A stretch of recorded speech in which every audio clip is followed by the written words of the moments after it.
Sibet? Sibet kazino? Sibet lažybos? Neatsakingas lošimas gali sukelti priklausomybę.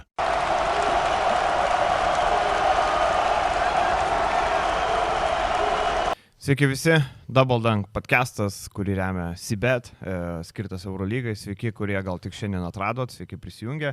Tie, kurie žiūrit pastoviai, ačiū, kad žiūrit ir prisijunkit prie mūsų kanalo. Matysit visada laidas, dažniausiai būna šeštadieniais, bet kadangi Eurolygos turas netradicinis antradienį, trečiadienį, tai mes ketvirtadienį ryte su Algimantu čia esam ir kalbėsim apie visas rungtynės 10 mačų, 13 turas baigėsi Eurolygoje. Ir iš karto, Algi, tavo tekstas Delfyje buvo toks, kad Žalgirio pergalė maskuoja kažkokias problemas. Tai papasakok žmonėm, kokias čia problemas matai po pergalės prieš Baskoniją. Na, ką matau, esminė problema tai yra žaidėjo poreikį. Naujo žaidėjo poreikį. Manau, kad ta pirma pusė su Baskonija parodė, kad Žalgiris vis tiek turi tų problemų gynyboje su 5 pozicija. Tuo metu, kol dar nesikeitė, šiek tiek keitėsi, bet matėm, kol daugiau žaidė Wrightas ir Birutis, matėm, kiek laisvų progų po krepšių turėjo tas pats Diakite, kiek buvo problemų pick and rollo gynyboje. Ir išsikeitus tam pačiam Wrightui viršuje, tai man yra akivaizdu, kad Žalgiriui reikia didelio žmogaus ir dabar dar, kai nežinom, kokia situacija yra su Gosu, gali būti, kada reikia ir mažo žmogaus. Ir aš tai kalbu tik dėl to, kad aš Žalgirį norėčiau matyti atkrintamosiuose. Nežinau, kaip žiūri vadovybė į tą situaciją, bet aš manau, kad jie turbūt, jie išsikėlė tokią ambiciją patekti atkrintamasis. Buvo oficialiai deklaruotas tikslas. Ir jeigu kadangi jie išsikėlė tokią ambiciją, aš manau, kad jie patys irgi turbūt supranta, kad reikia to papildymo, reikia stiprintis, nes su šita sudėtimi, ir jeigu dar yra tų traumų, tu gali labai daug taškų išbarstyti ir paskui tu jų nebesusigrąžinsi. Dabar Žalgiris turi turbūt vienas svarbiausių atkarpų sezone, manau, ir šito atkarpoje reikia laimėti rungtynės, negali barstyti taškų. Kitos komandos gerina savo žaidimą, kitos komandos išsigydo traumas, matom, kaip atrodo, ir dabar tam šešetuke, kuriame yra Žalgiris. Na, Žalgiris yra turbūt ta komanda, kuri ten atrodo labiausiai ne prie ko pagal savo sudėtį ir pagal savo dabartinę situaciją su traumomis. Ir ten ant kulnų lipa ta pati Fenerbahčė, kuri dabar berods yra 7-8. Ta pati Valencija žaidžia puikų krepšinį, kuri nepatenka į tą šešetą. Toliau yra Barcelona, kuri pakeitė trenerį ir manau, kad su Čiavi Paskaliu žais žymiai geresnį krepšinį gynyboje, o puolimą ir taip turėjo ir talento, ir taip turėjo prieš tai. Tas pats Realas irgi nežinia, kaip atrodys. Tai konkurencija labai rimta ir šitoje Eurolygoje, tokioje žvėriškoje konkurencijoje. Nieko nedaryti ir tiesiog laukti, kol mes čia susitvarkysim su sveikatom, žodžiu, ir čia kažkaip mes išgyvensim su Sirvydžiu, su Brazdeikiu ir su tais centrais, kurie dabar yra. Na, manau, kad tai būtų nusispręsti. Tiesiog, toks būtų, žinai, sprendimas, kad mes kaip gausis, taip gausis. Mes galbūt nelabai ir turim to tikslo žaisti atkrintamosiose. Tai manai, kad su dabartinė centrų grandim neįmanoma pasiekti to tikslo, ne? Čia tai įmanoma, tai aišku, ką žinau, gal ir įmanoma, bet kiek procentų ir koks šansas, kokios galimybės. Bet ar yra kažkoks žaidėjas, kuris atvažiavęs tiek jau daug duotų, kad ta šansai padidėtų? Nežinau, žinai, čia, vėl, ne mano darbas yra žaidėją rasti. Jiem tai čia manau, kad tą daro ir skautas, tą daro ir klubo vadovai, ir manau, kad jie ieško ir žiūri tos variantus, ir jie turi savo sąrašus, ir galbūt veda darybas, netgi nežinom. Tai neabejoju, kad yra tas sąrašas, aš tik sakau, kad yra poreikis, o ar tą poreikį kažkas užpildys, pamatysim. O kas yra su mūsų Wrightu, kaip tau atrodo? Manau, kad nieko naujo neatsitiko. Atsiminkim, koks jo buvo žaidimas gynyboje iki sezoninėse rungtynėse, kuris visiškai plaukė, ir aš dar tada rašiau savo Facebook'e, kad man labai daug abejonių kelia jo gynyba. Pirmiausia, tai jo IQ dalykai ir netgi ne tiek gal skaitimas, kiek koncentracijos, tie tokie šuoliai. Jis atrodo tą krepšinį supranta, bet jis kažkaip nesugeba susikoncentruoti. Jis daro labai daug tokių koncentracijos klaidų, kai tiesiog pakankamai greitai nesureaguoja į situaciją, į pasikeitimus kažkokius ir pamiršta gal kažkokius susitarimus. Ir dėl to kenti, ir dėl to kenčia gynyba visa, ta prasme, ir tu gauni taškus. Ir manau, kad toks žaidėjas jisai visada buvo, nieko čia naujo. Ir Olimpiakose toks pat buvo. Jis nėra gynybinis centras, tai yra žaidėjas, kuris kuris yra renkantis taškus iš esmės vidurio puolėjas. Bet Žalgiris tada turi ir Birutį, kuris yra atakuojamas gynybų ir matom vis labiau. Ir šiaip, kalbant apie patį varžovų fokusą, tai su kiekvienomis rungtynėmis jausmas toks, kad jie vis labiau jaučia tą spragą ir vis labiau ją muša. Ir toliau tai tik tęsis, aš manau. Tai gal netgi dar labiau ryškės sezonui bėgant. Tai tada mes turime Tubelį, kuris dabar puikiai atrodo 5 pozicijoje, bet tik, sakyčiau, tik vienoje gynybinėje sistemoje, tai yra susikeitimai ginamaisiais. Ką ir pamatėme tose rungtynėse su Baskonija, antroje pusėje puikiai jis atliko tą savo darbą, išsikeitęs, laikė tos gynėjus priekyje, darė tikrai daug tokių gerų dalykų komandiniai gynyboje, kaip ten, sakykime, jie pradėjo topsidinti, neleisti Kaboro naudotis užtvoromis, tada tu atsidarai kažkiek tą, sakykime, galinė linija, gali būti tas backdooras, Tubelis atsitraukdavo, pasaugodavo tą backdoorą, kad Ulanovas negautų taškų, kaip sakyt, pro nugarą, bet tuo pačiu spėdavo pakilti viršų, pasikeisti, jeigu reikia su Ulanovu perimti Kaboro priežiūrą. Tai jo gynyba tikrai superinė buvo ir matom, koks Tubelis yra geras 5 pozicijoje, bet ir mes tikimės, kad jis toks geras išliks visą sezoną, jis yra debutantas, jam yra kiek dabar 21-22 metai kažkur, ne, ir tas reikalas, ta prasme, jis taip gerai atrodo dėl to, kad jis gerai tinka keistis ginamaisiais, bet Žalgiris, kažin ar gali važiuoti visą sezoną tik su ta gynyba. Faktas, reikia kitokio centro, reikia dar kažkokio gynybinio plano centro. Jo, nes su Tubeliu stepauto turbūt vargu. Tada prieš tos didelius centrus irgi matėm, prieš Milutinovą ten tarsi neblogai, bet koks rezultatas buvo, suvertė kiek norėjo, tas pats su Kabengelė buvo, irgi suvertė kiek norėjo, tai akivaizdu, kad vienintelė gynybos sistema ir tinka. Ir mes tam atsimeni kalbėjom prieš kokį mėnesį, kad Tubelis geriausiai atrodo centro pozicijoje ir tas tęsiasi. Jeigu Tubelį matai centru, tada gal galima galvoti apie kažkokią 4 poziciją, bet kaip tu sakai, viena gynybos sistema su ją visą laiką nevažiuosi, tai čia galvosūkis. Rašinėjom 4 ryte ir nežinom Goso situacijos, turėjo būti atlikti tyrimai. Turbūt nėra gera indikacija, jeigu treniruotės metu pajaučia kelios skausmus, turbūt čia, žinai, nerumuo, kur ten kažkas. Čia jau, aš kaip suprantu, Žalgiris yra šiek tiek įsigandęs ir dabar rasti gynėją irgi turbūt sudėtingas dalykas būtų. Sudėtingas, bet žiūrėk, tu žaidėjai Eurolygoje. Čia yra vieta, kur tu negali tiesiog nieko neveikti sezono metu, tu pasirašai žaidėjus, pasidarai dalykus vasarą, dabar maždaug paleidai sudėti ir kaip bus taip, žinai. Į Tailandą negali važiuoti. Tu turi reaguoti. Pasižiūrėk, ta pati Crvena Zvezda, kaip jinai reagavo ir kaip jinai išvažiavo. Ne? Pradėjo sezoną su Svairopolus, nėra žaidimo, iškart keičia trenerį, atėjo kitas treneris, iškart pasikeitė žaidimas. Buvo tų traumų, atvažiavo Jago dos Santosas, gal dabar net nebežaisis. Grįžo atgal, kaip sakant. Jo, bet jisai atliko savo funkciją, jie dėl jo neišbarstė taškų. Atvažiavo Butleris pasirašytas, atvažiavo Motiejūnas, ne? Ir vadovybė reagavo, tiesiog yra traumos, yra problemos, tu reaguoji, nes jeigu tu nereaguosi, dabar Žalgiris turi iš tikrųjų labai svarbią atkarpą gruodžio mėnesį su...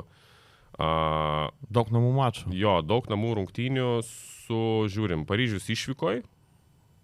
Makabis namie kitą savaitę. Galima, manau, ir Paryžių pasimti toj pačioj išvykui, bet reikia, ta prasme, gali reikėti tam pastiprinimo, jeigu, tarkim, Goso nebus. Tada yra Efesas namuose. Efesas klausimas, ar turės Kokoškovą dar ir koks tas Efesas bus. Bet dabartinė Efesa tikrai gali Žalgiris apsilošti, ne? Partizanas irgi. Vėlgi, koks Partizanas bus, treneris pasikeitė. Pamatysim, bus vis tiek turbūt kažkoks pakilimas šioks toks. Tai va šita atkarpa realiai ir kaip tu minėjai, Makabis namuose yra kertinė, reikia laimėti rungtynes ir toje atkarpoje reikia tu šiaip tai turėti arba pilną sudėtį, arba tada kažkokį pastiprinimą. Ir dar kaip tik pakalbėsim apie permainas, nes Makabį panašu, kad Joanis Vairopolas gali grįžti.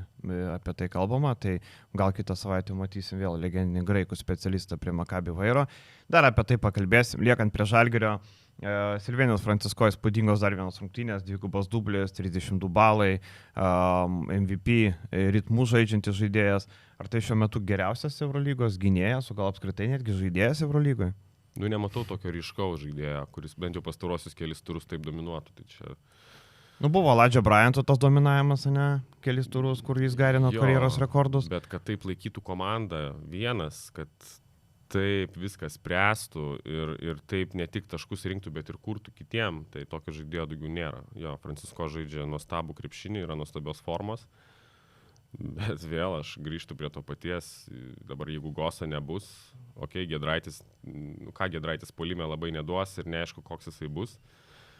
O jeigu Francisko nesužais rungtynių, pavyzdžiui, jisai nesužais rungtynėse, kurias reikia laimėti prieš silpnesnį varžovą, tai negalim tikėtis, kad Francisko po 30 balų rinks kiekvieną mačą, ta prasme, kad jis taip temps. Ir su ta pačia Baskonė, pirmoji pusė, jeigu ne Francisko žaidimas, tai ten būtų ta Baskonė gal nubėgus plus 15 ar panašiai ir klausimas, kaip ten būtų viskas pasibaigę. Tai, Liūdnos mišios, kaip sakant.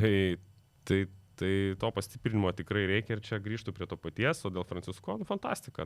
Dabar MVP ritmų žaidžia ir gražu žiūrėti tiesiog. Su Baskonė galim sakyti, kad matėm vos net dviejas skirtingas rungtynės vieneriose. Viena pusė, kita pusė nieko nepakeitė, bet turbūt kažkiek Baskonė leido Žalgiriui kitaip atrodyti, ar ne, savo kvailais sprendimais puolime, neįsidėstymais ir kitais dalykais. Aš nežinau, ar gal pagal jų sutarimą gal ir nieko nepakeitė, bet pirmoji pusė jie tikrai tokie agresyvūs nebuvo išsikeitę. Taip gerai nenudinajo nuo perdavimų, neužlindinėjo iš priekio, kai aukštaūgiai išsikeisdavo prieš mažiukus. Nes matėm ir Kurucas, kiek kamuolių prisėmė apačioje ir ta prasme, tas fiziškumas buvo visai kito lygio. Tai jo, atkirto realiai tos didelius, aišku, ten Baskonė nelabai turi su kuo atakuoti tą Svičolą apačioje, ten bandė per Kurucą žais, bet jam irgi jau taip lengvai kamuolio nebeleido priimti Lo. Viršuje buvo pasimetimas, ten Simonsas neužtikrintas, tas pats Nauvelas, ten atrodė nėra kam tą didelį apsižaisti ir jie net bandė tą tubelį apsižaidinėti, bet irgi tada ateidavo labai tikslios ir geros pagalbos iš stiprios pusės, ten perimdavo kamuolius, išblaškydavo visaip. Tai buvo didelis pasimetimas ir apie tai kalbėjo ir treneris po rungtynių, kur sakė, kad jo auklėtiniai realiai pasimetė prieš tą gynybą ir tas iš tikrųjų nulaužė rungtynes. Apskritai man kelia klausimų, kaip komplektuojant komandą Eurolygos kovom, tu neturi nei vieno žmogaus, kuris galėtų centruoti. Baskonė visiškai necentruoja, neturi žmonių, ten 2% atako berods pagal Synergy jie naudoja centravimą, ar įmanoma apskritai Eurolygos sėkmingai komandai būtų, ar tu tiesiog, kaip sakant, surenkam ką galim ir maždaug bandom čia žaisti, kaip mėgėjų lygoje, žinai. Žaidži tada, jeigu tu žaidži kaip Paryžius, tai gal ir tu gali ten kažką, bet ir tas Paryžius, matom, stringa.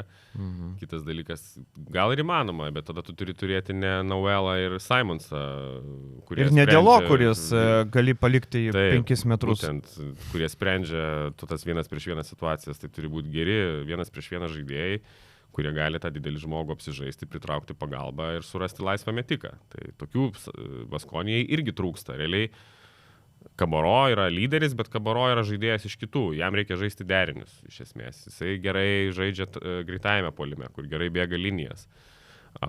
Bet jis nėra sprendėjas 1-1. Ir prieš tą Svičolo gynybą tau toks žaidėjas yra būtinas. Kitaip tu tiesiog neužpulsi.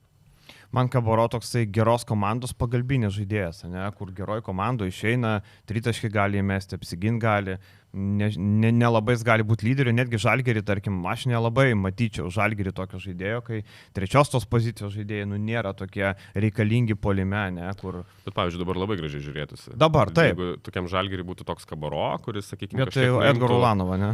Nuimtų to spaudimo, tos atsakomybės nuo Francisko, nes dabar Francisko viską turi daryti vienas. Kas dar gali Žalgiryje patempti? Tai žinai, mes galvojam, kad Gosas patems, kad Lo patems, gal Sirvydis, gal Brazdeikis. Va šitose Brazdeikis patempė, ne? Bet Brazdeikis įmėtė realiai iš Francisko perdavimų. Net ne iš savo... Ir iš varžovų klaidų. Jo, iš varžovų klaidų, iš to, kad Dėlo iš stiprios pusės eina nuo jo, ta prasme, kur... jis nėra toks prastas metikas, tu negalėjai nuo jo taip jau, žinai, aklai, tai Dėlo galvoja, žinai, kad kaip nuo manęs eina, taip ir aš eisiu maždaug. Žinai, kaip jūs daro, taip aš darysiu. Kabarotų vis tiek tu ten tvarkojai, tai gal ten to 1-1 nespręs labai, nebent prieš Šibirutis, bet vis tiek tu per jį gali žaisti derinius įvairius, sakykime, tu žaisdamas derinius per jį gali atlaisvinti ir kitiem erdvės, ta prasme, toks žaidėjas turi didžiulę gravitaciją, kaip metikas, Tai vis tiek kitas lygis, biškelė negu Brazdeikis. Ne, tai taip, tik tai žinai, Kabaro žiūrinti tai, kad jo atlyginimas yra apie 1 000 000 eurų, tai yra labai brangu trečioje pozicijoje, tokiai, kur tu, tarkim, visi ant gynėjų investuoja į gynėjų grandį ir panašiai, tarkim, Žalgirio abu gynėjai 2,5 milijono kainuoja, ne. Tai sakau, gerai komandai, tokiai, kur turi daug pinigų, būtų labai gerai, va, pavyzdžiui, Olimpiakos Saidėka, ne, Tysonas Wardas toks gynybinis, nuo suolo pakilo Kabaro su tritaškiu, labai puikiai paaišytųsi. Nu, aišku, žinai, gali žiūrėti irgi Gosas, kokie pinigai. Taip, bet nežaidžia. Jisai tau polime tiek duoda, net ir sveikas jis tiek neduotų. Tai čia klausimas, čia matuoji, nes nemanau, kad reikia viską sudėti gynėjus. Aš gal tokį pats turėjau kažkada požiūrį, bet kuo toliau žiūriu į tą krepšinį, kuo toliau, galbūt ir ta patirtis, žinai, Vilkuose kažkiek man į tą požiūrį pakeitė, aš manau, kad tai nėra taip svarbu ta pozicija. Lygis yra svarbiausia ir jeigu tu turi Kabaro už 1 milijoną, aš manau, kad visai geras dylas. Geras dylas, bet Žalgiris ta trečia pozicija uždaryta dar kurį laiką. Ulanovas, Butkevičius turi kontraktus, tai dar bent vieną sezoną teks. Žalgiris tiesiog, kaip sakai, tokios aplinkybės, tie vietiniai žaidėjai dažnai yra treti numeriai ir tau vis tiek jų reikia ir tada ta trečia pozicija nėra, tu negali pasirašyti dabar, sakykime, galbūt tokio žaidėjo, nes reikia žaisti Butkevičiui, jo, kad jisai gerai žaidžia, Ulanovas turi savo rolę turėti. Tai va, žinai, čia tokia turbūt daug Žalgirio stebėtojų, fanų, tokia turbūt sena svajonė, kad turėtume kokį trečią numerį, kuris būtų ne tik nugarėlė, ten 5 taškai ir 6 balai, bet galėtų kažką daugiau duoti, nes Žalgiris jau eilę metų yra uždarytas būtent su ta pozicija. Netgi atsimenu, kai Patricio Garino atvažiavo, irgi čia tikėjosi kažko, bet buvo, irgi ne tas lygis. Bet Patricio Garino iš vis nežaidė beveik, tai buvo jo visiškai feilas, ta prasme, kad traumingas žaidėjas buvo labai ir ten. Tai ten iš viso beveik ir nebuvo. O šiaip, matai, ta trečia pozicija irgi gera tuo, kad tas žaidėjas dažnai gali duoti abiejose pusėse. Tai būna ir puolimo, ir gynybo žaidėjas, ir taip įtakos prasme žiūrint, kartais gali duoti daugiau negu ten kažkoks kūrėjas, gynėjas, kuris jo puolime gal ir geras, bet skylė gynybai, pavyzdžiui. Tai taip žiūri bendra prasme, kartais gal net geriau tokį trečią turėti, kuris gal ir nėra žiauriai geras su kamoliu, bet toks kaip, žinai, Kabaro.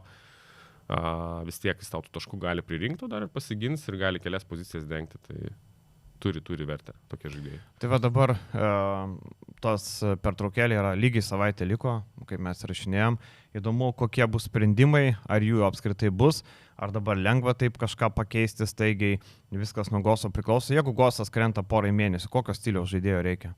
Tai turbūt panašaus, vis tiek turbūt reikia gynėjo irgi ir tik tai, žinai, klausimas, kaip čia, žinai, sužaisti toje vietoje, aš turbūt sakyčiau, tada bandyti kažką rašytis keliam mėnesiam, galbūt laikiną kontraktą, kaip dabar nemažai komandų daro Eurolygoje. Tai va, Kobe Simonsas bus laisvas, šiaip iki gruodžio 1 jo kontraktas yra, nes kaip tik grįžta Trentas Forestas, ar toks Kobe Simonsas tiktų? Padėtų. Tas dar vienas, sakykime, kuriantis žaidėjas. Kodėl ne? Nes, sakau, dabar visi taip labai, žinai, žiūri Francisko ir galvoja, kad okei, taip ir žais jisai. Ne faktas, kad jis taip žais, gal jis turės prastesnį atkarpą. Kas tada ant Modolo pečių viskas laikysis, kas tada perimetre kurs situacijas. Jeigu, pavyzdžiui, Francisko nesužaidžia rungtynių, jam nesiseka ten klysta ar kažkas, taigi buvo, matėm šį sezono pradžioje, tokių keletas mačų, kur irgi tikrai neužtikrintai atrodė. Kas tada kurs krepšinį? Nėra kam. Tai va, tada... čia tokie galvosakė, kur, nes dabar aš tyčia vakare taip panagrinėjau rinką, iš tų tokių laisvų žaidėjų nėra gynėjų, kurie sutiktų porai mėnesių, čia, žinai, ne Kenetas Faridas, kur atvažiuoja iš Taivano, žinai, tokių žaidėjų kaip ir nėra. Eurolygoje irgi žaidėjų, kurie būtų situacijose prastose kažkokiose, irgi nelabai yra tokių žaidėjų. Tai kaip ir situacija, kad Kobe Simonsas baigėsi tas trumpalaikis kontraktas. Tai nežinau, gal Baskonė pasiliks, vėl nežino, žinai, bet buvo iki gruodžio 1. Gal ir pasiliks, tai nelabai tų variantų kažkokių turi. Nebent, žinai. Bet, žinai, Howardas žais, Forestas žais. Spaniolo turi. Bet Forestas jisai kada grįžta? Jis jau grįžta po lango. Tai tada logiška, kad paleis Simonsą, nes jis realiai pakeitė Forestą, nes Forestas tada dažnai turi atsarginių tą Nauelą, Howardas, aišku, antroji pozicija, Spaniolo irgi toks per 2 pozicijas, tai tada jo, galbūt ir bus laisvas. Tai va, tiek apie Žalgirį turbūt, lauksim naujienų, galim keliauti toliau. Turi daug rungtynių ir Dubajo su Paryžium buvo tos rungtynės, kurios pradėjo turą, ankstyvos rungtynės 6 val. Vakaro, tradiciškai Dubajui. ir Dubajus sugeba laimėti 1 tašku prieš Paryžių, nepaisant to, kad vėl dar vienas tik Avramovičius grįžo, realiai sužaidė vieną mačą prieš Žalgirį, tada prieš Panathinaikosą patyrė traumą ir vėl jo nėra. Ir Dubajus yra niekšai, nes neskelbė nei kokia trauma, nei kiek nežais. Atrodė, kad vaizduose treniruotės jisai judėjo, bet rungtynės jo vėl nėra. Ir nepaisant visų problemų, atrodė, kad Dubajus pralaimės tas rungtynės, ten Paryžius buvo atitolęs, bet antram kėlinyje atsitėsi toks pirma pusė apskritai amerikietiški kalneliai ir galiausiai nusilaužė tas rungtynės Dubajus. Ir labai daug prie to prisidėjo, kad Dubajus turi išskirtinį bent žmogų priekinį liniją, Filipą Petruševą, kurio ten esant -15 jo, tie 2 su bauda, provokuotos pražangos buvo labai svarbus aspektas antram kėlinyje. Jo, labai gerai jo ieškojo tose pick and roll'ose, jie ten žaidė tą slip tokį situaciją, kai vos, imituoja užtvarą, realiai nestato, o Paryžius tą vienodą gynybą savo gynasi pick and roll'ose ir galiausiai Dubajus iš esmės tai prisitaikė per tos gynybos. Ten antram kėlinį Petruševas labai daug susirinko iš tų situacijų, o pabaigoje jau Wrightas, žiūrėk, pradėjo ir tritaškius mėtyti ten, ir tos perdavimus skirti kaip norėjo, tiksliai žino, kur turi eiti kamuolys prieš tą gynybą, jau prisitaikė, ta prasme, kad jau žino, nuo kur eis pagalba. Tai ten jau audė kaip norėjo, žinok, tą Paryžiaus gynybą ir nelabai ten... Ir aišku, dar jie patys labai daug komandinių klaidų daro, sakau, Paryžius šiaip nekokybiškai išpildo tos dalykus, ką anksčiau Paryžius darydavo gerai. Puolime, aišku, laikęs ant Robinsono, bet pabaigoje pats Robinsonas padarė labai svarbią klaidą, atsiminkim, ten tas perdavimas ir realiai, kas padėjo Dubajui ir laimėtas rungtynės. Tai, nežinau, tai sakau, tas Paryžius neatrodo tikrai kažkokia čia labai baisiai grėsminga komanda šiai dienai, tiesiog atrodo turi daug problemų. Įvedinėja dabar to žaidėjus, šiaip tas Raudenas toks atrodo visai turi potencialo bent jau gintis, nes ir spaudžia kamuolį, ir ilgos rankos, bet puolime labai apie nieką atrodo žaidėjas šiai dienai. Stevensas irgi debiutavo, bet visiškai neformai. Tai tokia neįspūdingas pasirodymas, sakykime. Kažką ten davė, bet labiausiai Nadiras Gifi nuvylė šiaip. Iš esmės jisai turėtų būti vienas lyderių, 13 taškų, bet vienas naudingumo balas. Po traumos gal jautė, nes jam berods su nugara buvo problemų, tai žinai, su nugara taip kartais būna užsitęsia ir nėra ten, vis tiek jautiesi, gal žaidėjau, gali ten gal dar su vaistais, vėl nežino, bet nesitų ten 100%, žinai. O nėra ta sistema ir vaistas, ir nuodas, kai tau reikia, nežinau, kad tavo lyderiai šiek tiek daugiau žaistų negu tas 20 kelias minutės, tarkim, Robinsono atveju, 21 minutė 47 sekundės, sakyčiau, mažokai. Jo, nežinau, toks planas, žinai, čia yra mintis, kad atseitų išlaikysi intensyvumą tą maksimalų, bet kas iš to intensyvumo, jeigu tu tiesiog darai tokias vaikiškas klaidas komandiniai gynyboje, tu pamiršti, iš kur tu turi ateiti į pagalbą, tu nesusikalbi, tu neteisingai užsiimi pozicijas, tai tiesiog aš tai matau sistemą, kuri šiaip turėtų veikti, bet treneris, nežinau, kažkaip neišsireikalauja tų detalių išpildymo iš žaidėjų. Šiaip Justinas Andersonas tapo X faktoriumi ir jo tas tritaškis lygino rezultatą. Man patiko ten, Robinsonas pasiėmė susikeitimą jam palankų, tritaškį įmetė į veidą ir atgal kitoje atakoje, kurio atrodė tas tritaškis apsigink ir tu jau turi kišenį rungtynės, bet kitoje pusėje Andersonas ir šiaip Andersonas jo labai gerai pasinaudojo to šansų, antros rungtynės iš eilės, jo geros 3 iš 4 tritaškių, kur atvažiavęs Metas Rainas net nepakyla nuo suolo, tarsi čia jo konkurentas atvažiavo, bet nežaidžia. Andersonas labai gerai išpildė tą vaidmenį. Labai patiko man Andersonas, toks karių karys, toksai, žinai, tokią energiją žaidžia, gynybai puikiai irgi dirbo daug, ten tokių kaip sakyt, pergalingų epizodų sukūrė, kur ir vienas prieš vieną kažkur sustabdė ir iš pagalbos atėjo labai gerai, žodžiu, jisai toks buvo klijuojantis žaidėjas Dubajui, man toks jausmas susidarė ir manau, kad jo žaidimas abiejose aikštės pusėse leido Dubajui tą pergalę iškovo didelę dalimi, ta prasme, ne tik tas tritaškis, bet ir tai, kad buvo momentų, kai Paryžius galėjo nulaužti, bet Andersonas jisai padarydavo kažkokį labai svarbų žaidybinį epizodą ir kas neleisdavo Paryžius tos persvaros didesnės įgyti.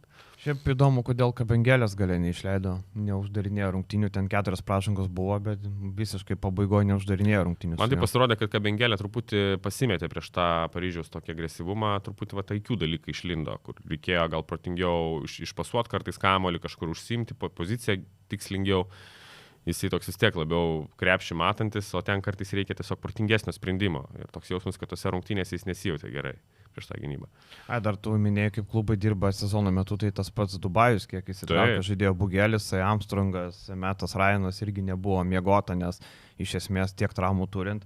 Jie dabar pažiūrė, kad Prepeličius žaidžia 31 minutę, grįž Danas Mūsa, kiek jau pridės, nes Prepeličius, atleiskit su visą pagarbą, nelabai gali tiek minučių žaisti, gali kažkiek padėti nuo suolo, bet nėra pagrindinis antras numeris. Šiaip aš manau, kad su mūsų gali veidas visai pasikeistų Dubajaus. Prasme, mūsų yra tokio lygio žaidėjas, kad gali visai ir kitaip ta komanda atrodys visai, žinai, ir įdomu, kaip ta kūryba atrodys iš perimetro. Šiaip taip išdėliojus sudėti, labai rimta komanda ir dabar jinai yra kurioje vietoje. Jinai dabar yra... Dar Beikono nėra. Jo, dabar jinai 6-7, 12-13 vieta, bet aš manau, kad Dubajus jisai gali, žinok, pakilti ir kautis ten dėl to 6 gal netgi. Ir namie nepralaimė toliau. Taip. Realiai namie viską. Vieną pralaimėjimą turi namuose, bet jo, 5-1. Jo, tai tikrai daug potencialo. Žiūrint toliau, Fenerbahčė labai negražiose rungtynėse 2 taškais įveikė Bolonijos Virtus komandą. Rungtynės tokios, kur, žiūrėti nelabai smagu, bet mačiau, kad Šarai buvo labai smagu, ten su fanais triumfavo, kumštukus pakėlė, žinai. Tai vakar Kazys Maksvytis keliavo namo ir lėktuvas nuslydo nuo tako Vilniui.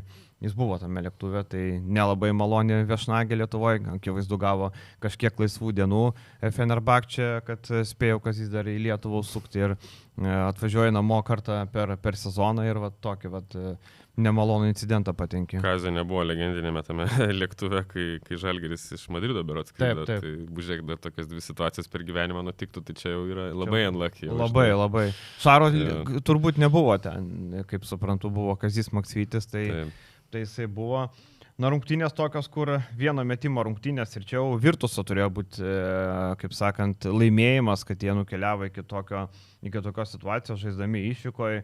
Realiai Nikolo Mėlį nesąmonė, pamušimas, ten buvo daug rankų, jisai įmušė tą kamuolį, jam užskaitė taškus, kaip ir jo ranka buvo, ir tapo pergalingo, daugiau niekas nieko nebepataikė per tą likusį laiką.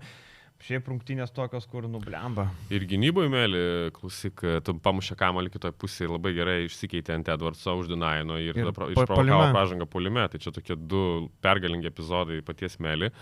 O paskutinė taka Fenerio, žiūrėk, Boldunas ten metė, nepataikė, pats pasiėmė kamuolį.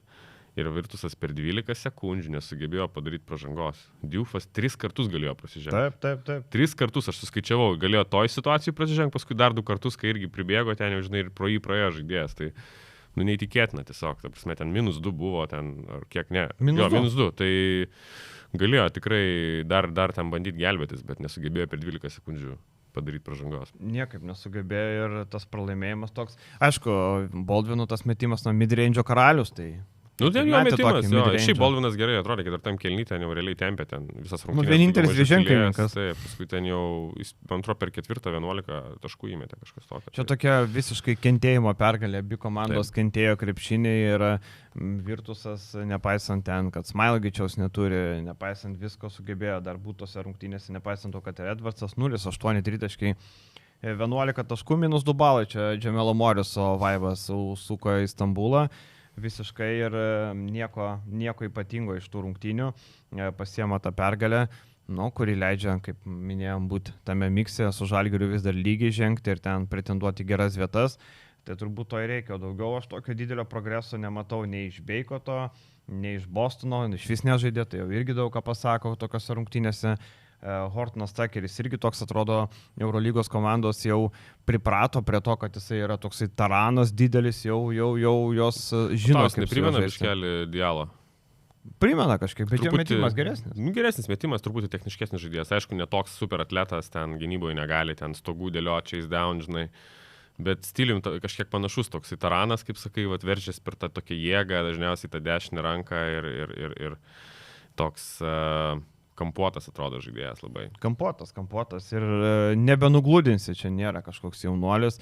Jeigu ten tu gali, nežinau, iš Bostono kažko tikėtis, bet irgi, jeigu neduoda žaisti, akivaizdu jau tai aišku signalai. Ir nežinau, ką Feneris galvos, gal viskas gerai, sako, važiuojam. Tas pats Jantonas, atsimeni, kur kalbėjome apie Ankamua, kad gal jisai atvažiuotų Jantonas po vieno gerą mačą vėl. Nieko gero. vėl ir laisvų tritaškių prametė 2 taškelius sukrapštė, tai gal Feneris toje rinkoje yra su Olivier Nkamua, kuris tikrai padėtų toj 4 pozicijoje ir centru gali pažaisti, tai va įdomu, kaip klostysis toliau. Galime toliau keliauti.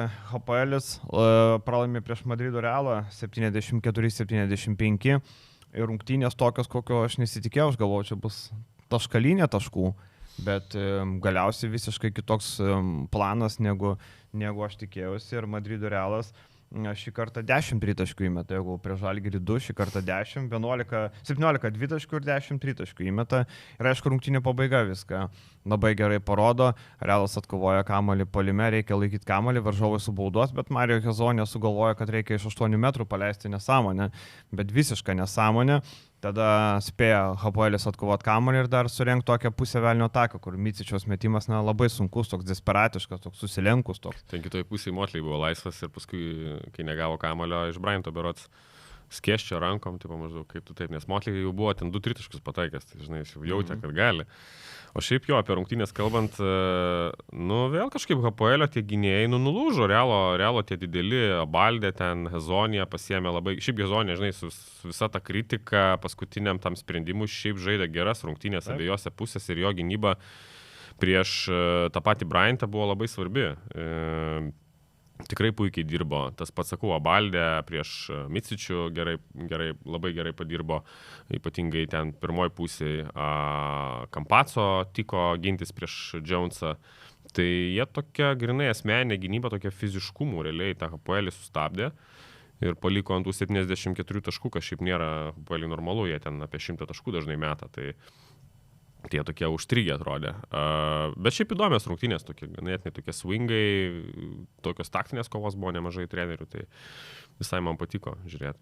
Ir tokių 5 įdomių HPL'is, kur matėm centro pozicijoje, Kolinas Malcolmas buvo, Išas Veinraitas buvo, kur ten 4 numerių, man atrodo, Micičius buvo netgi. Ten buvo momentas jo, kad antram kelnyčią, atsimenu, jo buvo Veinraitas ir tada iškart Realas labai gerai kažkaip pradėjo akcentuoti Tavaresą. Tavaresas ten gerą atkarpą sužaidė, tada vėl pasikeitė, žinai, nebetinka šitas. Šiaip HPL'is išėjo 3 gynėjais, kurie tarsi turėjo Tavaresą užatakuoti, bet vėl. Puikiai gynyba Realo perimetro linijos neleido to padaryti, nes ten tikrai neleido net užtvarom pasinaudoti dažnai tiem 3 savo lyderiam.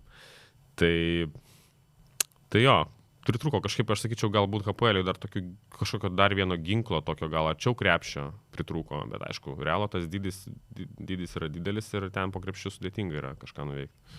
Šiaip apskritai, tarkim, žiūrint HPL'į, Krisas Džonsas geriau atrodo už Vasą Micičių, kaip bebūtų, ten Vasą praeitose rungtynėse, mes sakėm, neforsavo, sužaidė solidžiai, bet ten buvo laimėta lengvai prieš Milano komandą, antroji pusė pabėgus ir laimėjus 22 taškais.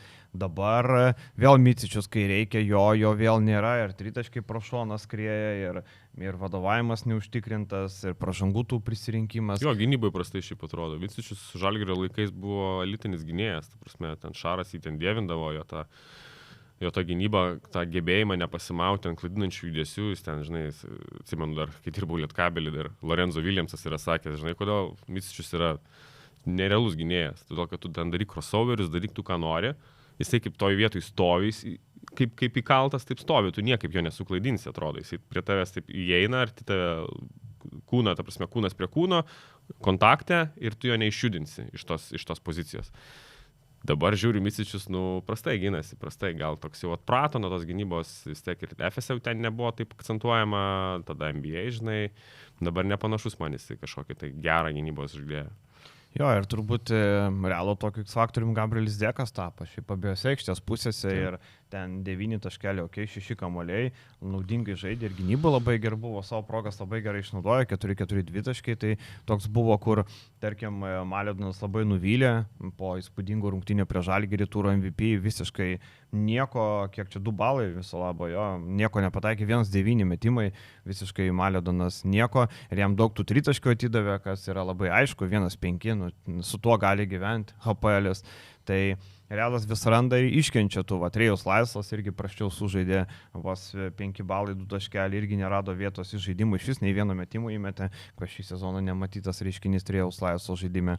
Bet nepaisant, kad Laisvas nežaidžia, Čiumo Keikiai nelabai daug tų gauna progų, 15 minučių gavo vieną tritaškį įsimetį, toks vaiduoklis buvo aikštelį, kur irgi vienu metu galvoju, palauko, Keikiai yra, žiūriu, jau 8 minutės sužaidė, žiūriu, o blemba, irgi toks. Vat įdomu, kam toks žaidėjas aikštelį, jeigu negauna net progų, jokių, žinai, kur net Laisas nežaidžia, tarsi jo proga, bet vieną metimuką tik tai gavo. Tai matai, kaip sakai, Dekas užžaidė. Tai paskui biškiais irgi susivalgo tada minučių ir nuo tos 4 pozicijos. Jo, tu 15 kaip ir galėtum daugiau nuveikti, bet nieko nenuveikė. Sergio Jūlas ten vieną tokį neblogą tritaškį pataikė, bet tik tiek galima pasakyti. Lenas nežaidė.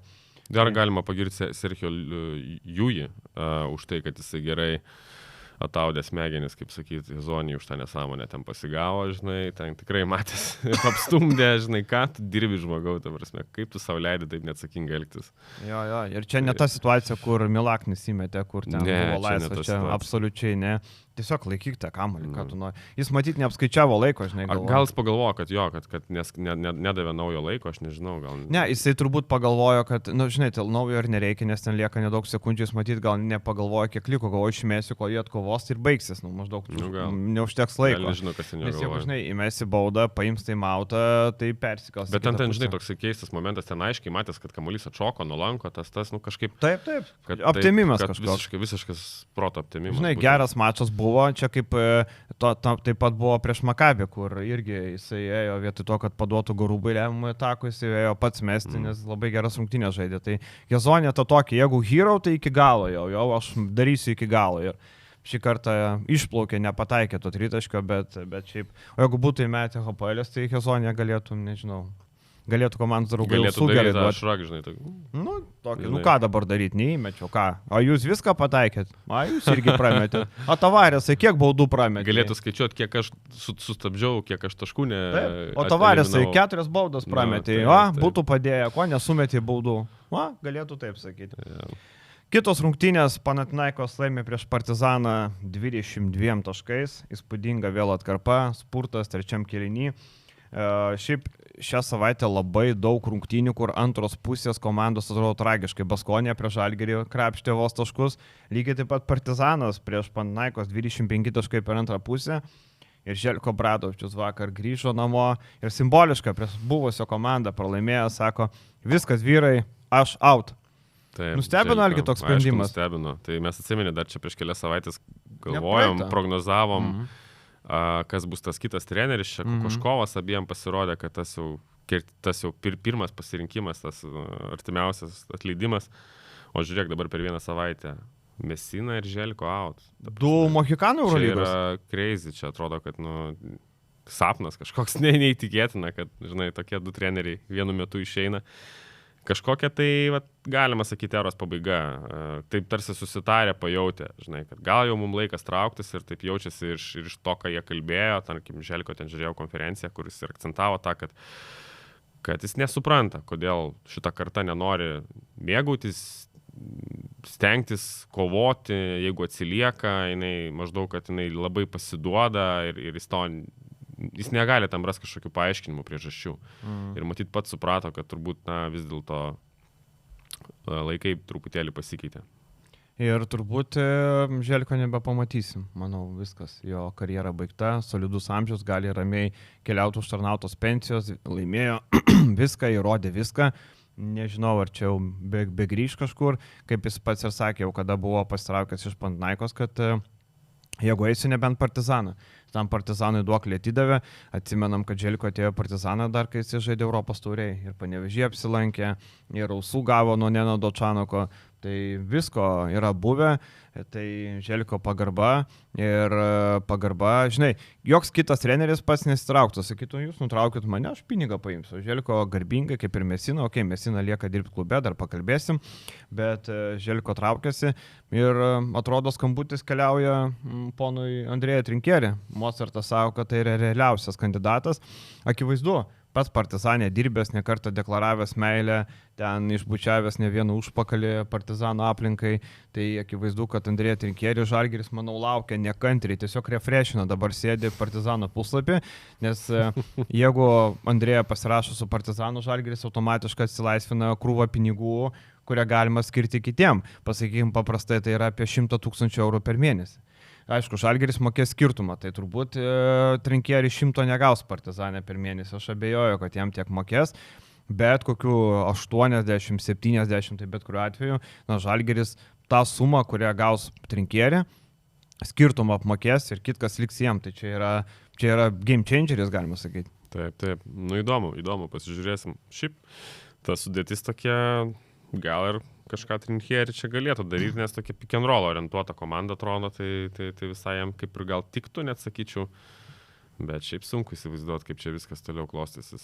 Aš tai labai norėčiau. Labai ir turint omeny, kad netrukus Partizanas atvažiuoja į Kauną. Taip. Čia yra tas dalykas, kur, Andrėja grįžta į Kauną, pilnos motivacijos, jūs čia mane kaip šunį išmetėte, šlapio šunį iš namų, kaip sakant. Tai aš jums tuoj atvažiuosiu, parodysiu.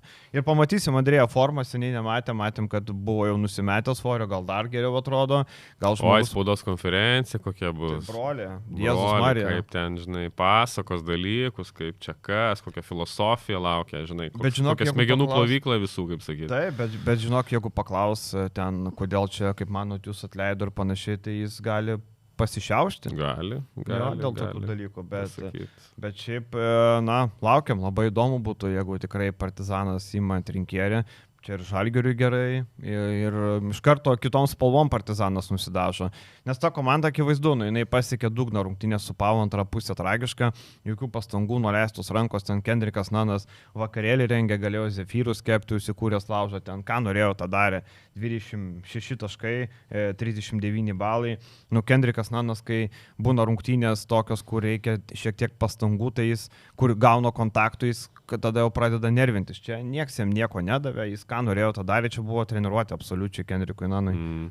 Jo, tai čia, žinai, jau kai taip komanda atrodo, čia gal net ne tiek apie rezultatą, matai, kad jau žaidėjai nebesistengia absoliučiai, nuleidė rankas, tai iš trenerio pusės tu jauti, kad turbūt tu jau praradai tą komandą ir Želiko tikrai užteko, pasakyti, tokio,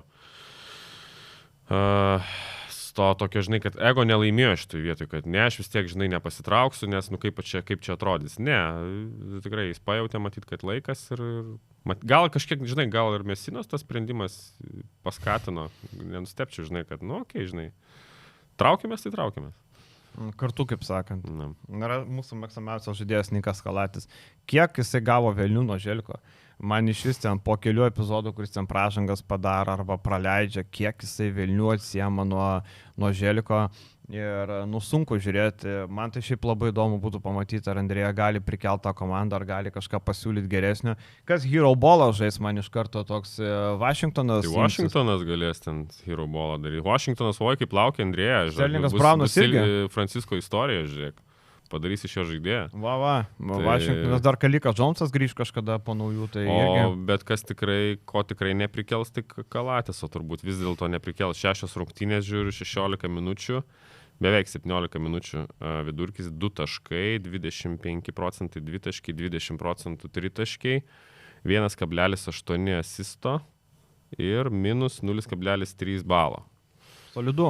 Tai čia jau, čia tokie skaičiai, čia kur jau akivaizdu, kad žaidėjas turbūt negali jau kažko daugiau duoti. Akivaizdu, kad ne veltui Monakas sako, kad tu daugiau man arenui nepasirodytum. Čia žiūrėk, varykis čia ir nematyčiau tavęs. Tai jo, tokie reikalai, sensta ir treneriai, ir Želiko viskas, ir daugiau turbūt Eurolygoje nepamatysim, tai vieno Mohikano mažiau. Kitos rungtynės, kaip tik antradienio buvo Valencija, sunešioja Müncheno Bayerną. Ir vėl antra pusė, 27 taškai Bayerno, kiek tų rungtynių dar eisim toliau, Anadolo košmarą. Valencija 26 nuneša Bayerną, Bayernas vėl. TJ Parkeris vadovauja komandai, Gordy Herbertas turi pasiekmių likusių nuo COVID-o. Neskelbia kokios, plaučiai, ten dar kažkas vėl nežino, bet akivaizdu, kad jis negali dirbti. Ir ta komanda yra toks, labai silpnai atrodo. Bet gal, žinai, gal čia irgi reikia pasiekti Želiko ir Mesinos pėdomis TJ Parkeriui pasitraukti į 3 asistento rolę ar 4. Arba išvažiuoti į Prancūzijos antrą lygą. Užleis kažkam kitam asistentui, nes akivaizdu už jį komanda nekovoja. Ne. Tai kažkaip, šiaip Bayernas su TJ Parkeriu labai blogai atrodo. Labai blogai ir, atrodo, žinai, kaip ir turbūt Gordy Herbertas gal tos planus kažkiek paruošė, vis tiek turėtų dalyvauti tam procese, kad ir iš namų, žinai, ir taip toliau, bet jo ta komanda, man apskritai Bayernas atrodo šiuo metu tokia labai paslika komanda, kur tarkim vakaras Velis dar rodė gyvybės ženklus, Bayernas, labai prastai atrodė prieš Valenciją, ten tik Valencija šiek tiek trūktelėjo prieki, viskas nėra kam, Spenceris Dinvidis dar bando kažką įrodyti, dar bando kažką parodyti. Bet iš esmės tragiškas jo mačas, 1-7 tritaškai ir ten tas 6 balai, tai ilgą laiką minusė buvęs aplink 0, tai nieko negelbėja ir ta komanda nėra žaidėjų, nėra kam žaisti. Andrėjas Asopstas 1-8 tritaškai, -1, priekinė linija apskritai neegzistuoja, tai Bayerno šiuo metu yra viena blogiausia Eurolygos komandų pagal tai, ką matom žaidime. Čia gal tas DVD pasirašymas truputėlį neįnauda ta prasme, kad jis aišku labai greitai čia startinis tapo ir tą kamuolį dabar turi. Gal atsirado toks, žinai, kažkoks nepasitenkinimas, kad atrodo atvažiuoja čia gerai iš NBA, bet jis neformoje, vardas, čia žinai, dabar jis pasiema kamuolį, viską vienas sprendžia, tai manau, kad yra gal žaidėjų nepatenkintų ir kažkiek tai chemijai tikrai nepridėjo, manau, tas pasirašymas. Ir taip, aikštelė, jie tikrai atrodo tokie labiau pasyvūs, tokie, padėję, kaip sakant, žinai, negu lyginant su sezono pradžia. Gal nebūtų to Dinvidį, gal tas Bayernas vis tiek daugiau tos energijos rodytų. Žinai, ne faktas, kad geriau žaistų, bet, gal ir geriau žaistų, klausyk, 70 taškų metą, 4 rungtynės išėlės apie 70, tai čia, labai mažai yra. Čia ne Bayerno veidas, akivaizdu. Taip. Labai, labai prastai ir labai nuvelia po tų rungtynių. Jie namie, aišku, geriau atrodo, bet nieko negelbėjo. Tai ir Valencija turėjo lengvą treniruotę, kur galėjo Branko Badijo saumėtyti lengvai. Kas norėjo, tas mėtė. Branksonas Kei gavo traumą, bet nieko rimto. Sumušimas atrodė, kad gali būti rimčiau, bet pranešė, kad nieko rimto. Tai Valencija pasiėmė užtikrintą pergalę ir nėra čia ką daugiau plėtotis tose rungtynėse. Makabis vakar pralaimė prieš Milano komandą, kuri Ettore Messina pasitraukė ir Giuseppe Poeta perėmė vairą, matėm jį jau perimant 2 savaitės metu, 2 širdies pergalės buvo iškovotos, dabar jau ta širdies komanda jau visiškai perina jo rankas. Ettore Messina pasitraukdamas kalba, kad nenori būti žmogus, kuris skaldo, čia nenori būti žmogus, kuris čia įneša tą negatyvą, kad dėl jo, man įdomu, kokios ten yra to priežastis, ar ten tikrai žaidėjai nepatenkinti, ar klubo vadovai yra, tarp jų susiskaldimas, kad tarsi Eurolygoje dar neblogai laikosi, bet Italijos lygoje tie pralaimėjimai turbūt yra labai nemalonus, ten Trapanio Šarka ir panašiai. Tai matyti, žinai, jis pajautė, ką ir visi kalba, kad jau žaidėjai turbūt nebevertino jo to autoriteto, nebevertina, kad čia jis yra Messina, žinai, kad nejaučia to malonumo krepšinėje, tokio pasitenkinimo, nes jo, iš tikrųjų, ta sistema tokia labai yra struktūruota ir bent jau dabar prie Poetos, mano akim, jie žymiai labiau kamuoliu dalinasi. Viskas taip kažkaip laisviau, lengviau, labiau kiti yra įtraukiami į žaidimą, nes prie Messinos būdavo ten šilcas pasiema ir jisai spręs jau ten maždaug net neperduos to kamulio, jau ten turi pats išspręsti, nes jis ten turi paranko prieš save tą, žinai, match-upą vadinamą. Ar ten lydė irgi ten vienas žais, jeigu ten prieš jį kažkoks mažesnis, tai dabar jis jau turi apsižaisti. Toks būdavo vienas pažaidžia, antras pažaidžia, trečias pažaidžia ir tokia, žinai, nėra tokios darnos puolime, o dabar žymiai labiau kamulio dalinasi. Bet aš dabar, kol tu kalbėjai, aš pasižiūrėjau, man buvo įdomu pasižiūrėti, ant kiek blogai ginasi Makabis istoriškai. Ir aš tau pasakysiu, kad Makabio gynyba, bent jau ką aš prieinu prie statistikos, pagal skaičius yra blogiausia nuo 2019-2020 sezono Eurolygoje. Tai per pastarosius 5 metus blogiausia gynyba. Nematau, negaliu prieiti prie senesnių skaičių, bet spėčiau, kad ir gal dar seniau irgi įman dar didesnį laikotarpį. Tai, tiesiog, tai yra visiškai anti-gynybos komanda šiuo metu. Ir susiskaldimas klube yra. Fanai nori, kad Odetas Katašas tęstų savo darbą. Claudio Coldebella, komandos bosas, sako, vejam lauk šitą strategą. Sako, čia skemeris, apsišaukėlis, taip nesakė, čia aš pridėjau, sako, čia ne treneris, čia apsišaukėlis. praeitą sezoną mes matėm, kad Makabis su visom aplinkybėm dar žaidė kažkokį krepšinį, nepaisant to, kad ta sudėtis šluba buvo, bet turėjo Roką Jokubaitę, aišku, žinai. Dabar tarsi pastiprino sudėtį Lonnie Walkerį ir panašiai, Ošajus Brisetas, atrodo, tų žaidėjų kažkokiu atvažiavo.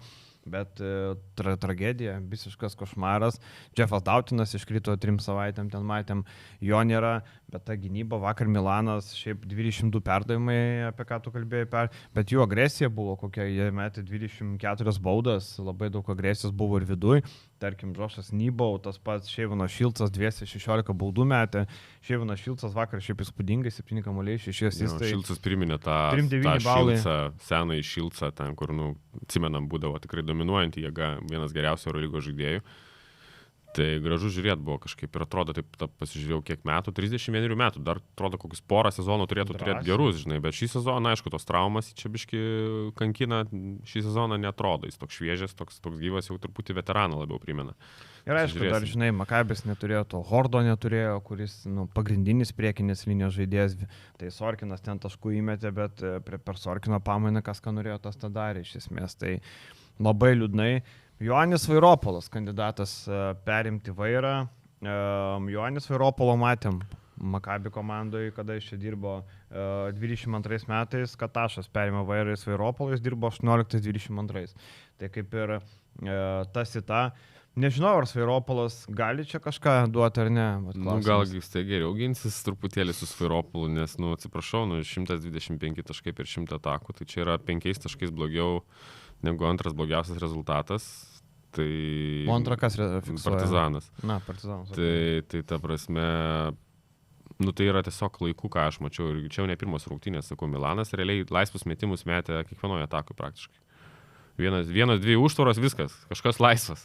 Tai, čia ne gynyba, negali tu tokią gynybą žaisti Eurolygoje ir aš visiškai nesistebiu, kad Katašas yra, žinai, kad ieškoma pamaina ir kad tikriausiai paliks komandą, nes, čia nėra apie ką kalbėti.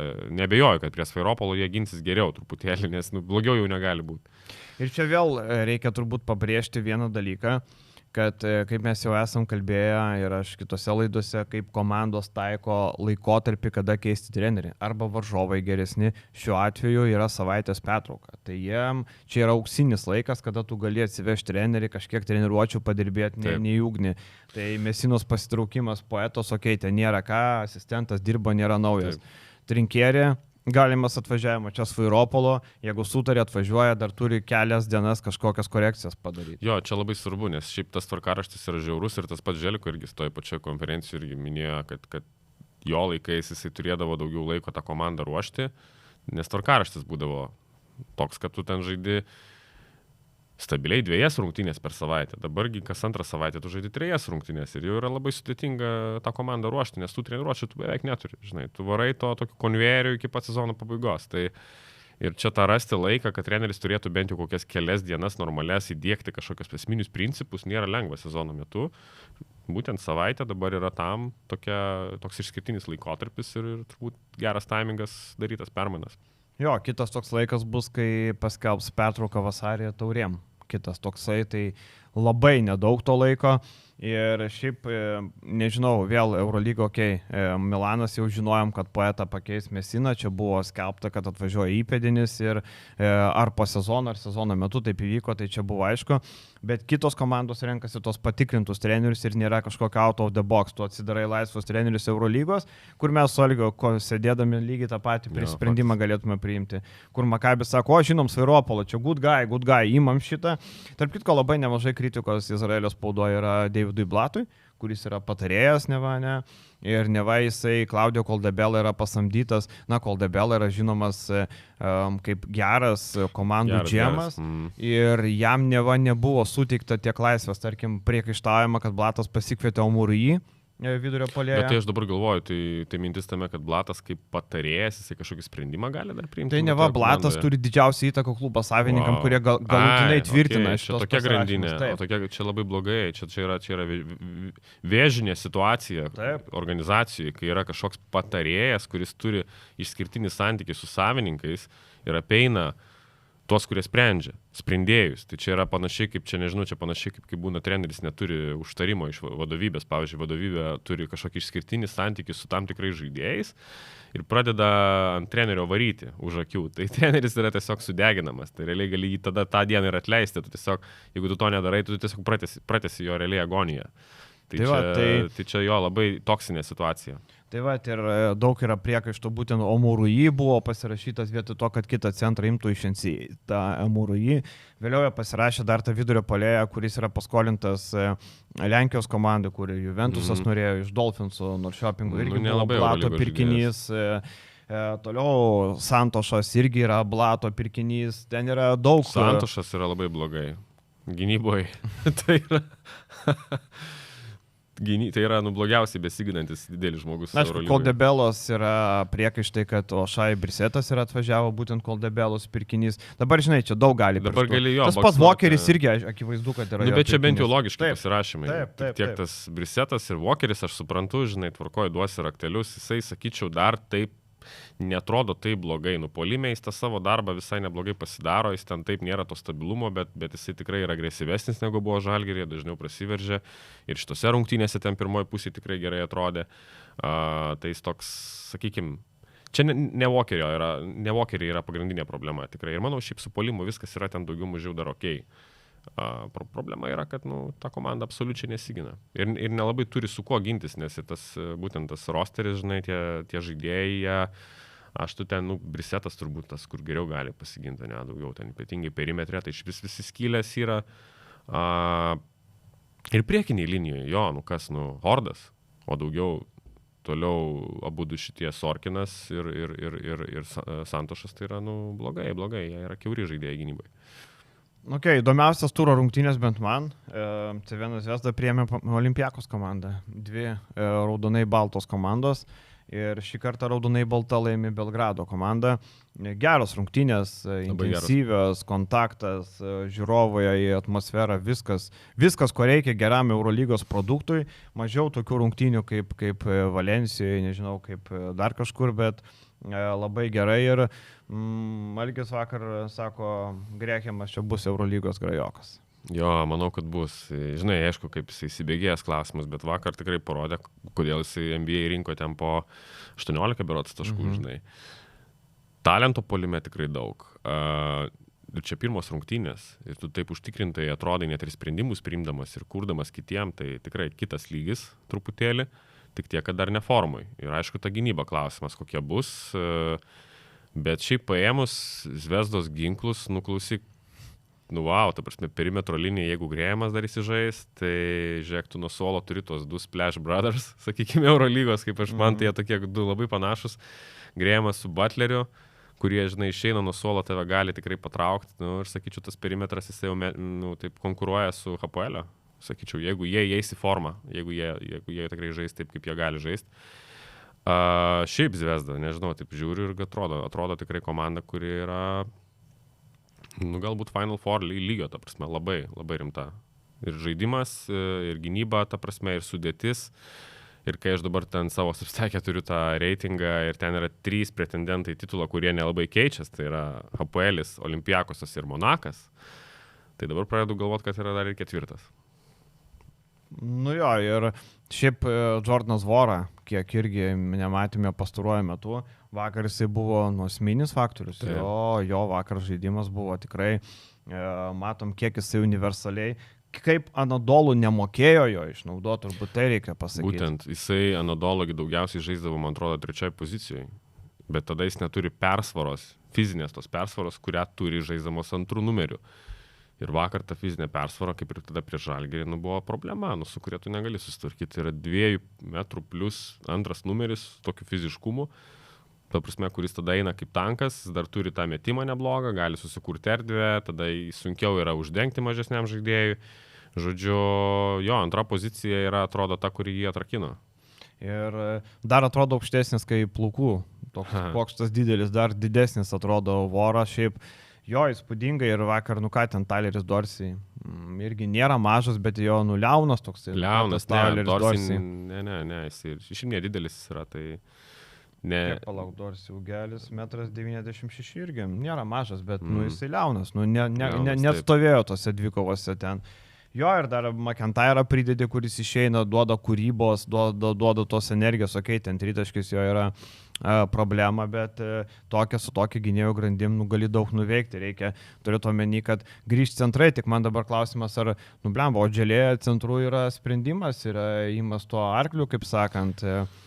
Jo, iš čia bėdos, bet gerai. Perimetras tikrai stiprus, bet manau, kad jo, jeigu jiem ir kas pakiškoja, tai ta priekinė linija ten tikrai trūksta, atrodo, yra Monekė, bet daugiau tokio kažkokio ryškaus žaidėjo, dar vieno tokio, sakykime, gerai, Motiejūnas vakar gerai atrodė, bet žinoma, Motiejūnas labai irgi nuo varžovo priklausomas, vakar tiko, sakykime, Milutinovas jam turėtų atletiškesnį centrą prieš save, jau yra sunkiau tada jam tose pick and roll'ose sustovėti, suspėti, tai, atrodo jo, kad ten yra problemų, nes jo, Dželėje 5 žaidžia, bet tada jis tik keičiasi ir tada jau po krepšitų vis tiek esi pažeidžiamas kažkiek.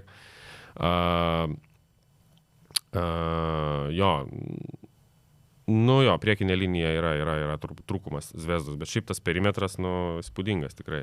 Ir tas pats Cody Milleris McIntyras gale, kaip žaidė prieš susikeitimą, išsisprendė, Milutinovą apsižaidė ir realiai tą pergalę užtikrino. Man Plavšičius labai juokingas.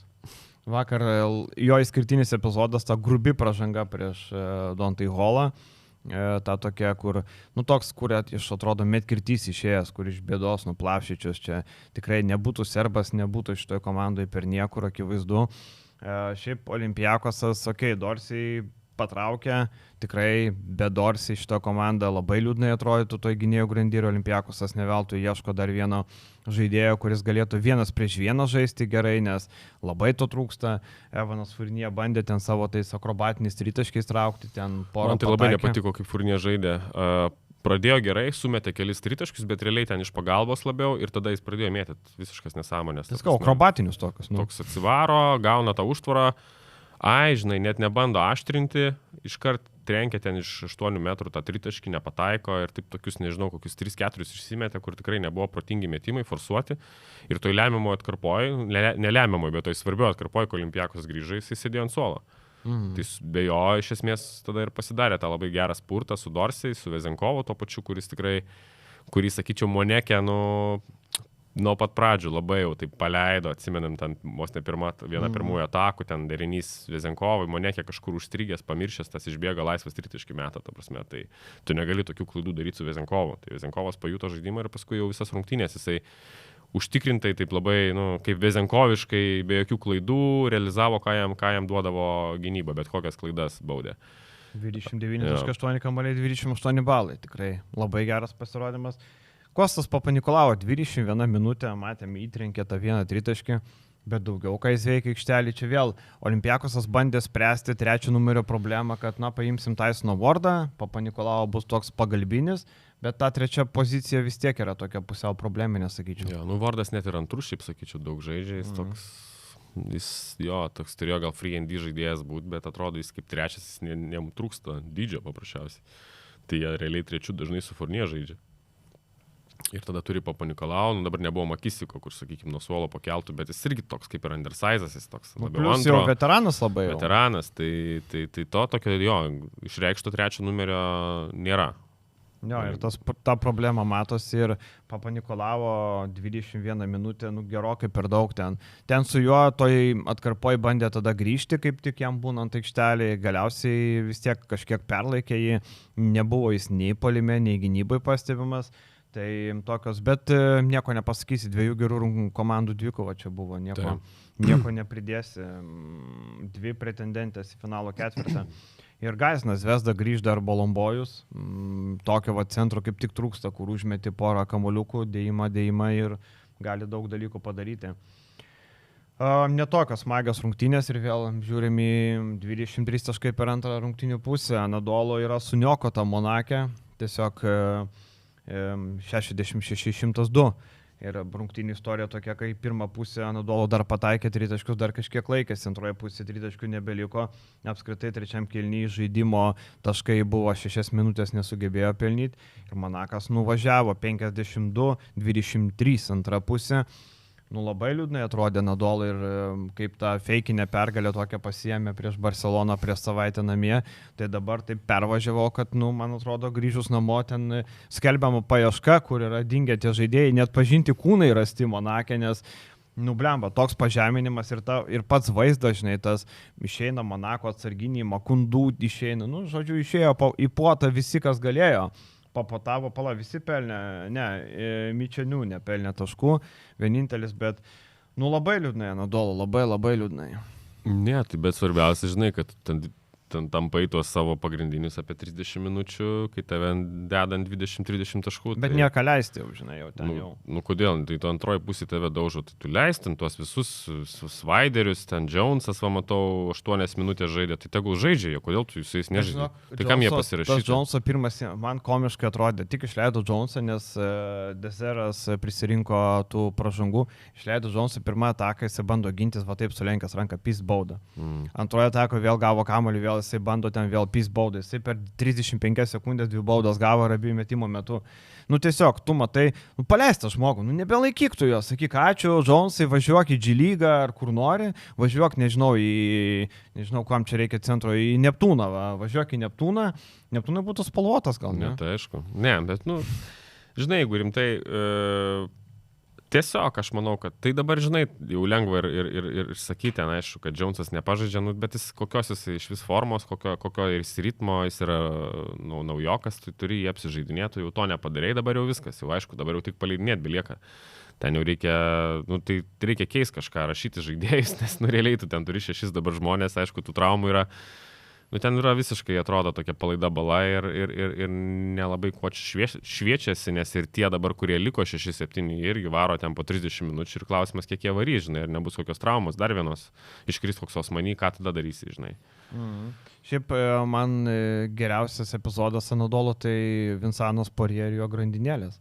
Matėjai Vinsanas Poirier atvažiavęs, grandinėlės tokios, ir aišku, būtinai 17 numerio pakabukas čia kitaip. Bet Poirier toks, kur gatvėje nenorėčiau sutikti tamsiam skersgatviui. Nenorėčiau. Ne, tokio nenorėčiau, nes atrodo, kad gali turėti ir ginklą, ir į lempą duoti, gali viską padaryti, žinai, ir gali ten parduoti, ko negalima pardavinėti. Poirier taip atrodė labai grėsmingai vyras, atvažiavo, šiaip nekeliauja su komanda, bet kadangi Prancūzija, tai sako, Monako užsuksiu, gal bičiuliai kokie dar privažiuoja, žinai. Kaip neužsuksi, Monaką reikia, žinai. Jo, tai Poirier toks, žinai, tas žaidėjas, kur daug duotų, bet dar jo reikės laukti. Ir Nadalo nieko nedaro. Ir nežinau kodėl, ta komanda reakcijos labai lėtas, gal dėl to, kad jų dabar vadovas yra buvęs atstovas spaudai, gal čia yra kažkoks ryšys. Aš aišku, juokauju, čia pašiepė. Bet žinai, gali būti, gal jam patirties trūksta, gal jis laukia kažko. Žinai, gal jie tikisi, kad čia kažkas pasikeis, kai visi grįž po traumos. Gal jie laukia Poirier, kai grįž po traumos ir tada jie žais. Bet jau bus vėlų borho. Žais gerą krepšinį, bet, žinai, klausimas, kokios ambicijos. Bet šiaip tai, žinai, sudėtis vasarą rinkta tokia, kad ambicijos turėtų kaip minimum būti atkrintamosios. Tai, taip, ir žinai, Boboa išbraukė iš to traumuotų sąrašo, bet neišleido, turbūt gal dar negali žaisti, gal dar nepasiruošęs, būtų išleidęs bent tom šiukšlių minutėm prasibėgioti, žinai, kad bent į dušą galėtų nueiti neveltui, bet nebuvo netgi to. Ir liūdna, bet jeigu Igorį keisti, tai Nadalo turi paskubėti, nes šiaip trenerių rinka tuštėja, nes ką tada tu skambinsi Džordževičiui, Aleksandrui, kokių čia dar yra likusių tokių. Ne, tai ten, žinai, jeigu keisti nebūtinai kažkokį tai muštą kortą, gal tada galima kokį asistentą jau geriau statyti, žinai, bent jau... Tu ką, Mijatovičiu atgal nori? Bent jau... Matematikos mokytojas iš Bulgarijos? Gerai, bet tai bent jau 10 žaidėjų žaisto, ne 6, žinai, 2 savaitę Eurolygų. Bet tu nori rezultato. Tai rezultato nebus ar taip ar taip. Taip ar taip nebus. Tai ar tu žaisi, žinai, po 30 minučių 6 varysi visą sezoną, tai vis tiek tu traumų daug turėsi, tai dar žiūrėk Turkijų negalėsi užvaikti normaliai, nes neturėsi pagrindinių žaidėjų lemiamuose kovose. Tai... Kokį Mijatovičių, žinai, nublemba, aš manau, jie ambicingesni ir kokią muštą kortą tikrai paimtų. Kokį Džordževičius, manau, sėdi, laukia su Lemenė, jis visą laiką mėgdavo marškiniai, Lemenė, Švarkas, tai Saša, manau, laukia tikrai. Tai brangus tas muštas kortas, matai problema, kad brangu tokį įsikinkai, ten kokiam 2-3 metam paskui labai brangiai kainuoja. Koškovas 3 metam įkinkytas. Tai jau būtent. Jau vieną turi įkinkas. Jau vieną įsikinkai nenori, dar vieną aš manau, kad jie, žinai, apie tai irgi galvoja. Nu tai yra ten turkų visokių, ten Baitarų, Baityrų, Aityrų, pilna ten yra, pilna Turkijos lyga, jeigu nori labai. paskutinės rungtynės kažkiek geresnės negu aš tikėjausi. Barcelona žaidžia prieš Asvelį ir ten Barcelona jau trečiam kėlinyje jau ten galvojo, ką jūs čia vyrai darot, ką jūs čia sugalvojo, ten ir minuso buvo ir būtent Nando De Colo lyderystė išlaikė Asvelį ilgą laiką priekyje, bet galiausiai kažkiek, ir aš taip žiūriu, Asvelis jau ten 6 taškais pirmauja, žiūriu, Paskalis neima, tai mato, galvoju, ką tu nori, bet šiek tiek ten davė tokių paspaudė, atėmė kamolių, įmetė Panteris tuo metu, toje atkarpoje labai svarbiai pasiėmė ant savęs ir pick and rollus sužaidė ir pats praėjo įmetė ir galiausiai prasprendė viską ir nuduso Asvelio vyrukai su De Colo prieš akį. De Colo vėl po traumos grįžta, 20 nežaidė nuo rungtynių su Žalgiriu, 22 taškelį, 34 balai, 9 asistai ir tu papuski uodegą žaidėjas vis dar elitinis, nepaisant to, kad 38 metų. Jo, ir kaip būdas provokuoja 12 iš 12. Pasižiūrėjau šį sezoną 46 iš 46 baudų pataikymas. Spūdinga. 8 išprovokuotos pražangos, 12 baudos metimų, tai paprastai sakant, tik tai 2 išprovokuotos nevirtų baudų metimais. Tai labai paprastai. Tomasas Ertelis ten bandė įrodyti, kad oro uoste buvo palinktas nepelnytai, paserdė šiek tiek ten dar, tikrai turi nuoskaudų Barcelonai, Tomasas Ertelis ir Panteris, kurį mes kritikavom, sužaidė šitas labai geras rungtynės, kaip ir minėjau, jo atkarpa buvo labai gera, labai lemtinga, 24 taškai, 7 perdavimai, 33 balai, bet Barcelona turi spręs vėl, Laprovitola krenta mėnesį, tik grįžo, šiek tiek sužaidė ir vėl nebėra Laprovitolas.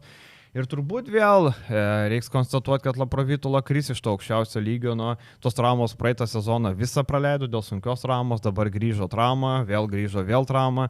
Jau čia turbūt nieko nepadarys. Jo, reikia to pastiprinimo vis tik matyti, gal net ir to paties Freižerio iš Rūskių lygos. Tai jo, kalbant apie Asvelį, ką dabar turės, žiūrėt, tvarkaraštį, turės Hapoelį gruodžio 4 ten išsiema ir tada žaidžia su Makabiu ir paskui su Bayernu, tai žiūrėk, gal dar užkabins kažkuria, aš manau, kad visai įmanoma, ypatingai Bayerną namuose 17 dieną galima užkabinti.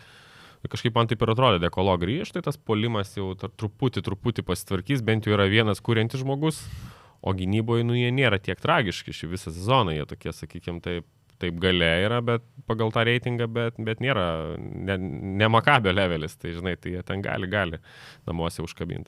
Šiaip mano MVP epizodas, tai Bastiano Vautien baudos metimas, kuris neretė lanko. Ir ten baudos metimas, kas nematė, tai jis metė baudą ir ne šiaip trumpas, bet tiesiog kamuolys taip tiesiai į tinklelį, taip praskrido. Taip. Tai čia mano MVP epizodas, kur labai prajuokino ir žiūrovų salėje. Blemba, kaip nemalonu Vautie, ne? Prieš visą salę, tu meti tą baudą ir taip visiškai nevykusiai net lanką nepataikė. Šiaip jis nėra blogas baudų metikas, 5 iš 8 sumetė. Čia toks, nežinai, po to, kai kažką nedametė, tai taip. O, čia šlapias, matyt, kamuolys. Šlapias rankos, jo kamuolys šlapias. Teisėjo, pavalyk kamuolį. Galėjo paprašyti dar, kad kamuolį nuvalytų. Šiaip jo, iškalbinga, kad De Colo surinka 34 baudus, komanda 72, tai labai aišku, apie ką šito komanda. Ir Vilas Klaiburnas, ką mes kalbėjom, neranda vietos, vakar vėl labai sunkiai rado vietą, tie 5 taškeliai per 20 minučių labai blankiai atrodė. Milesas Keilas naudojamas jau taip paspausti tuos geresnius gynėjus. Jo, labai logiška, ko man labai trūko prie Penrojos, tai yra gynybinis žaidėjas, tai turi gerą kūną, atletiškas, turi dirbti. Taip, ir vakar jisai ten 2 taškelius įmetė, bet sugebėjo 10 balų surinkti ir su jo aikštelė plus 16 irgi geriausias. Turi daryti šie šunį. Barcelonai tokio šuns labai trūko, tai manau, kad Keilas yra tas pagrindinis kandidatas tokiai roliai. Juani Markosas vakar tokį labai tolimą įliūrlino tritaškį.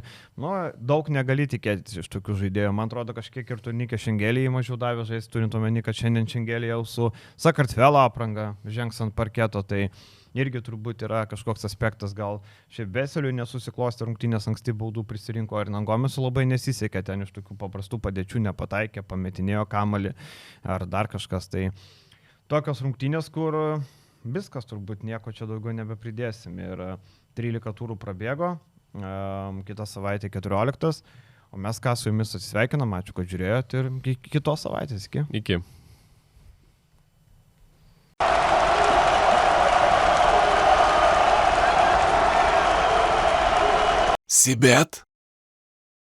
Sibet Казино? Sibet lažybos? Neatsakingas lošimas gali sukelti priklausomybę.